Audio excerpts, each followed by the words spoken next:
Hi guys, આજે આપણે ગેસની બચતની સાથે ખારી સિંગ બનાવીશું. હા, બિલકુલ ઓછા ગેસની સાથે આપણી પરફેક્ટ બજારમાં મળે છે જ એવા જ રતાસવાળો દાણો, એક સરખો કૂક થયેલો દાણો અને ફોતરી હાથ અડાડતા જ આ રીતે ઉખડી જાય ને એ રીતે પરફેક્ટ ખારી સિંગ બનાવવા માટે થઈ આપણે એક પહેલાં કૂકર લેશું અને એમની અંદર એક કોઈપણ ટૂંકમાં બાઉલ સેટ કરીને રાખીશું. મેં એક તપેલી ભરી અને પાણી લીધું છે, કારણ કે આપણે એ જ તપેલી ભરી અને દાણા લેવાના છે. તો પહેલાં આપણે એમનું ઢાંકણ ઢાંકી અને પાણી ગરમ કરીશું. જો ઢાંકણ ઢાંકીશું એટલે પાણી છે એકદમ ઝડપથી ગરમ થશે. અને હવે જુઓ, આપણે દાણા છે આ એક તપેલી ભરીને જે પાણી લીધું હતું ને એ જ તપેલી ભરીને દાણા લીધા છે. હવે એક મોટું પોળું વાસણ લેશું, એમની અંદર પાણી લેશું અને એ પાણીની અંદર આપણે દાણા છે એ લઈ લેવાના છે અને એમને સારી રીતે હાથની મદદથી આ રીતે હલાવી અને ધોઈ નાખીશું, જેથી કરી કોઈ કચરો કે માટીના રજકણ રહી ગયા હોય તો એ પાણીમાં જતા રહે.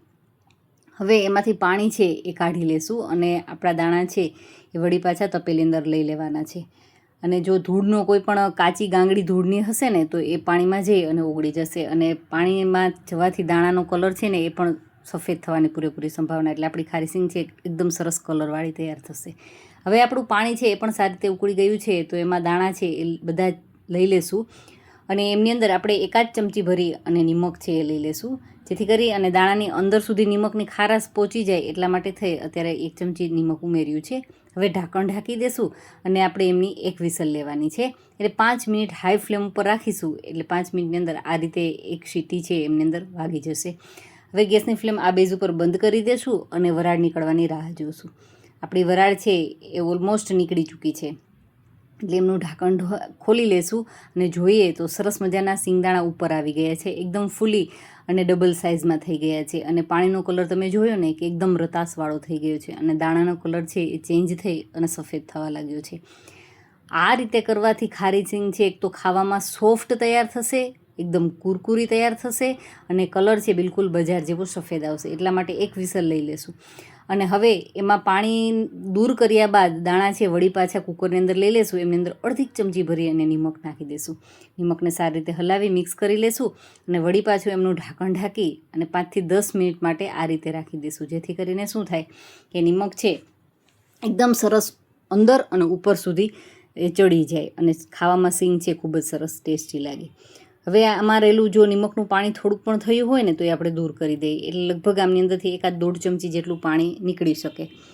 નિમક ઓગળીને આ રીતે પાણી થાય એ પાણી દૂર કરી દઈશું. હવે કોટનનું કપડું લેશું અને કોઈ પણ આ રીતનું વાસણ લેશું કે જેમાં નીચેથી પણ હવા મળી શકે.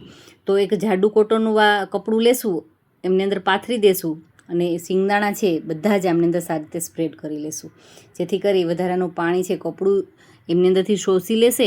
અને સાથે સાથે શક્ય હોય ને તો તડકાની અંદર, જો તમારે ઘરમાં તડકો આવતો હોય ને, તડકાની અંદર 2 કલાક દાણાને સૂકવી દેશું.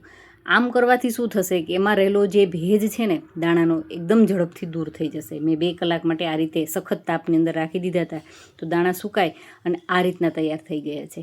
જેથી કરીને શું થાય કે આપણી ગેસની એકદમ બચત થશે. સિંગદાણાને આપણે જ્યારે શેકતા હોય ને ત્યારે સિંગ બનાવવા માટે ઓલમોસ્ટ 10 થી 12 મિનિટ જેટલો શેકાતા સમય લેશે, પણ આ રીતે દાણાને તમે સૂકવીને લેશો ને એટલે 5 થી 7 મિનિટની અંદર તો હું કહીશ કે કમ્પ્લીટ દાણા છે એ શેકાઈ જશે. 10-12 મિનિટની અંદર તો તમારી 2 બેચ છે રેડી થઈ જશે. તો બસ બધા જ દાણા છે એ આમાં આવી નહીં શકે, એટલા માટે હું 2 બેચ એની રેડી કરીશ અને આ રીતે કન્ટિન્યુ ચલાવીશું. નિમકની સાથે એમને શેકી લેશું. જો તમારી પાસે નિમક ન હોય તો રેતીનો ઉપયોગ પણ કરી શકો છો. અને શક્ય હોય ને એટલું આપણે જાડું વાસણ લેવાનું, જેથી કરીને શું થાય કે દાણાનો કલર છે ઇક્વલ આવે. અને હું કઈ રીતે ચમચો ચલાવું છું, આ રીતે ઉપરથી નીચે સુધી એમને કન્ટિન્યુ ચલાવવાનું, જેથી કરીને શું થાય કે દાણાનો કલર છે ને ઇક્વલ એકદમ સરસ. નહીંતર શું થાય કે એક બાજુથી દાજી જતી હોય છે, ઘણી વખત અમુક સાઈડથી કાચી રહી જતી હોય છે. તો એ રીતે ન થાય એમના માટે કન્ટિન્યુ આ રીતે નિમકને ઉપર નીચે, દાણાને પણ ઉપર નીચે કરીશું.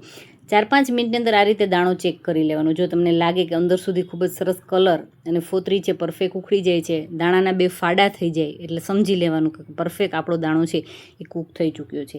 એટલે એમાંથી આપણે નિમક છે એ દૂર કરી દેવાનું છે અને એમને આપણે કોઈ પણ કોટનના કપડાની અંદર લઈ લેશું.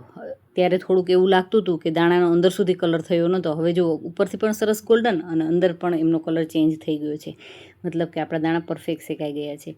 તો આ રીતે જારો લેશું, એમાંથી વધારાનું નિમક દૂર કરી દેશું અને આ રીતે કોટનના કપડામાં ડીશની અંદર કોટનનું કપડું પાથરી અને એમાં દાણા લઈ લેશું, જેથી કરી અને ભેજ પણ ન લાગે, દાણા ઠંડા થાય અને સરસ મજાના ક્રિસ્પી જ રહે.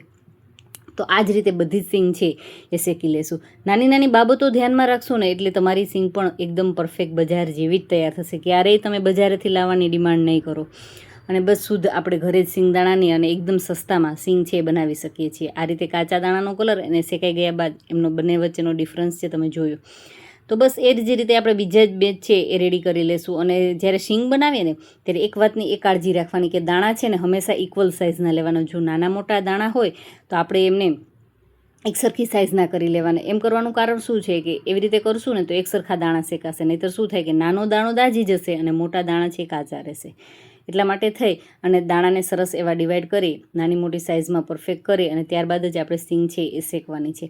તો બધી જ સિંગ છે 10 મિનિટની અંદર તો મારી સિંગ છે બની અને તૈયાર થઈ ગઈ છે. જો તમારી પાસે સમય હોય તો દાણા સૂકવીને એકવાર આ રીતથી ટ્રાય કરજો, તો ખૂબ જ ગેસની બચતની સાથે એકદમ કુરકુરી અને પરફેક્ટ બજાર જેવી જ ખારી સિંગ છે તમે આસાનીથી ઘરે બનાવી શકશો. તો સાંભળ્યો ને એમનો અવાજ છે ને એકદમ કુરકુરી અને ક્રિસ્પી, બિલકુલ બજાર જેવી જ સિંગ બનાવવા માટે થઈ. અને આજનો વિડીયો તમને થોડોક પણ સારો લાગ્યો હોય ને વિડીયો, તો મિત્રો વિડીયોને લાઇક કરી અને ચેનલને હજુ સુધી સબસ્ક્રાઈબ કરવાની બાકી હોય તો ચેનલને ચોક્કસથી સબસ્ક્રાઈબ કરી લેજો. એ ખાસ તમારા મિત્રોની જોડે સિંગ બનાવવાની આ રીત પણ શેર કરજો. કુકરની સાથે અને ગેસની બચતની સાથે એકદમ ઝટપટવાળી સિંગ બની અને તૈયાર થઈ ગઈ છે. તો વિડીયોને લાઇક કરી અને નીચે આવતા બેલ આઇકનને પ્રેસ કરી દેજો, જેથી કરી અને મારે ડેઇલી અપલોડ થતા વિડીયોની નોટિફિકેશન મારા મિત્રો સુધી સૌથી પહેલાં પહોંચતી રહે. Thank you for watching this videos.